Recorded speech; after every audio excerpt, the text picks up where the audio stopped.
O senador Flávio Bolsonaro concedeu entrevista exclusiva à repórter da Oeste, Maria Laura Assis, diretamente de Buenos Aires, na Argentina. Flávio participou da Latin America Chairman's Conference, que reuniu lideranças conservadoras da América Latina, e também se encontrou com o presidente Javier Milei. Durante a entrevista, Flávio Bolsonaro detalhou como foi essa reunião com o presidente argentino. Acompanhe. Uma grande honra participar aqui nesse evento, ao lado de líderes de vários países, em especial do presidente Milei, que deu uma palavra ali, obviamente, também de defesa do Estado de Israel, do direito ao Estado de Israel de existir e se defender. Inclusive, eu usei uma fala aqui, Laura, que dizia o seguinte: olha, se os terroristas baixarem as armas, acaba a guerra. Se Israel baixar as armas, acaba Israel.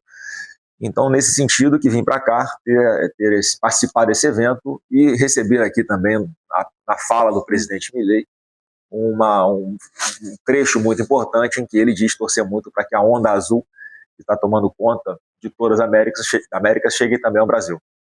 Flávio também falou sobre o avanço da chamada onda azul e diz como enxerga o crescimento da direita na América Latina.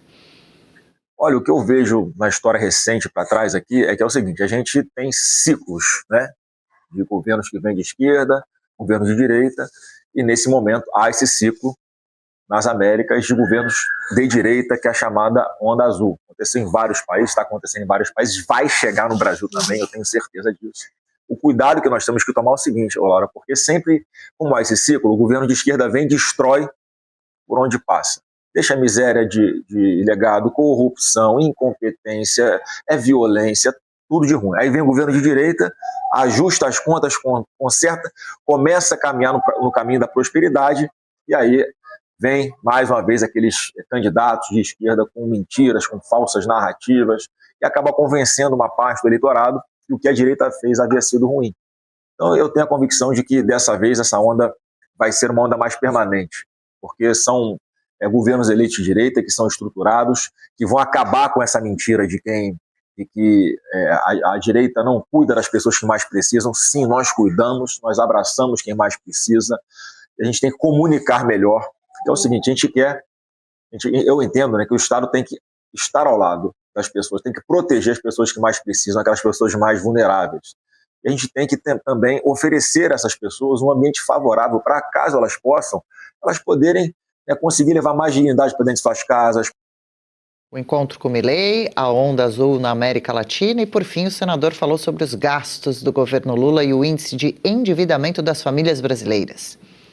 O governo de esquerda que está ali espremendo, tomando dinheiro, metendo imposto no lombo de quem quer produzir nesse país. Isso faz o quê? Faz com que as oportunidades parem de ser geradas, as pessoas tenham mais dificuldade de conseguir um emprego, precisem recorrer a determinados serviços sociais por parte do governo, e está deixando dívida, 80% das famílias brasileiras endividadas, que não vão conseguir sair dela porque a taxa de juros está lá em cima por causa da gastança de governo. Então, assim, você que está nos assistindo, se você está devendo, se você não está conseguindo pagar suas contas em dia, se você está parcelando o arroz ou feijão, se você está com dificuldade de pagar contas básicas de luz, de água, se a sua dívida aumenta o tempo inteiro, é porque o governo Lula ele é tão gastador que a sua dívida está atrelada à taxa Selic. Você ouve falar tanto aí. Como ela está lá em cima, a sua dívida também é corrigida com esse juro lá em cima. Virou uma bola de neve. O governo é responsável por você não conseguir pagar suas contas. Ludmila Lins Grillo, declarações importantes, uma aliança com a Argentina que já passou por maus momentos duradouros e agora começa a ter um respiro a partir dos movimentos de Milei. Então, esse apoio de Milei a Flávio Bolsonaro, esse comentário de Flávio sobre essa onda azul na América Latina, os países que vão passando por eleições presidenciais nessas regiões e que vão tirando a esquerda, colocando um candidato de direita. E, por fim, esse ponto, né, da economia, ponto fraco do Brasil, do endividamento, ou, como disse a Paula Camacho, ainda mais da inadimplência de tantos brasileiros. Por que será? Então, esse discurso do Flávio Bolsonaro falando da onda azul, só tem que tomar um cuidado, porque falar isso em América, generalizando, pode criar um ruído, porque aqui nos Estados Unidos, por exemplo, o vermelho significa a direita e o azul a esquerda, né? Aqui invertem as cores. mas a gente entendeu o que ele quis dizer, né? A onda azul seria uma onda da direita na América Latina, o que de fato está acontecendo aí. Acabou de ter agora as eleições no Peru, e teve um desfecho bom, né? Uma diferença muito pequena de votos. O Flávio Bolsonaro, ele faz um discurso que seduz a direita. É um discurso que fala sobre a crítica dele ao excesso de impostos que foi trazido pelo governo do PT, tanto que o Fernando Haddad ganhou aí na época dos memes, né? Fizeram um monte de meme com a cara do Haddad, taxade, e foi uma época engraçada, inclusive, porque de fato eles só sabem taxar o povo, né? Falam que gosta de pobre, mas só sabem tuchar imposto, né, no povo. E ele fala sobre a miséria que o PT trouxe ao Brasil, fala sobre acabar com a mentira da esquerda. Então o discurso do Flávio é um discurso que seduz, agrada ao pessoal da direita. Entretanto, eu tenho uma crítica a fazer.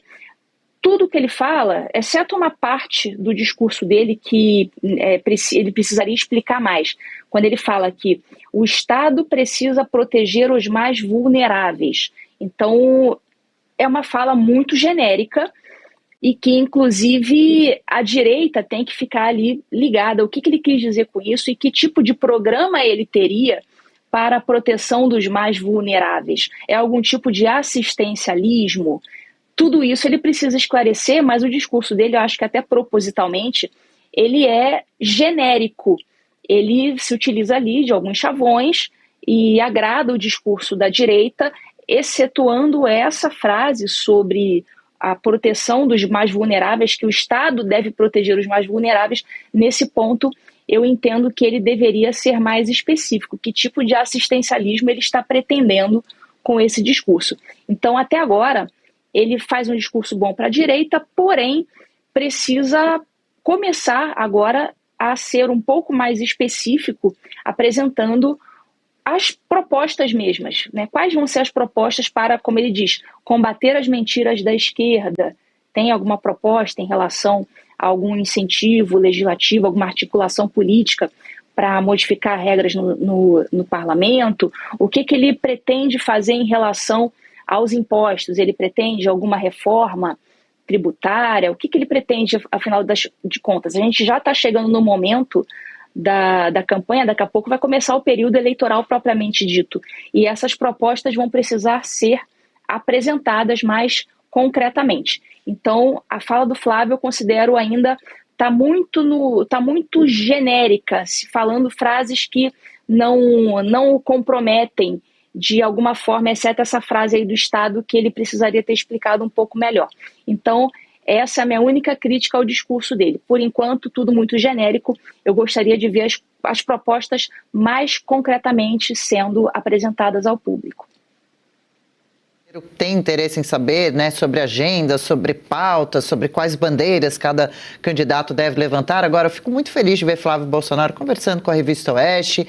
Tem que vir a público, tem que participar de entrevistas, conversar com as emissoras diferentes e trazer, sim, os temas já para o brasileiro e se familiarizando, fazendo a sua escolha com maior segurança. Ele trouxe pautas importantes, já sinaliza aí a aliança com a Argentina, já sinalizou com os Estados Unidos e sinalizou a Israel também. Adriana, eu voto com a nossa relatora, né, Ludmila Lins Grilo, quando ela fala que foi um discurso meio genérico, e foi mesmo, porque a gente nem entrou no momento de campanha ainda, ele não apresentou ainda quais serão os seus principais projetos para o país, principalmente na área econômica. A gente sabe que a gente está prestes a estourar uma bomba fiscal por conta da gastança desenfreada do governo Lula, e isso está trazendo inflação e mais endividamento das famílias. Eu estava comentando aqui com a Adriana que é muito importante a gente separar endividamento de inadimplência. Endividamento é qualquer pessoa que tem uma dívida, mesmo que esteja pagando em dia, você tem aquela dívida, você está endividado. Agora, quando você está inadimplente, é quando você tem essa dívida e não paga em dia, o que é muito perigoso. Em relação relação ao endividamento gira em torno ali de 80%, já a inadimplência em torno de 50%, ou seja, metade da população não está conseguindo manter em dia suas contas básicas de algum financiamento, ou então até mesmo cartão de crédito, alguma conta de luz ou de água, por exemplo.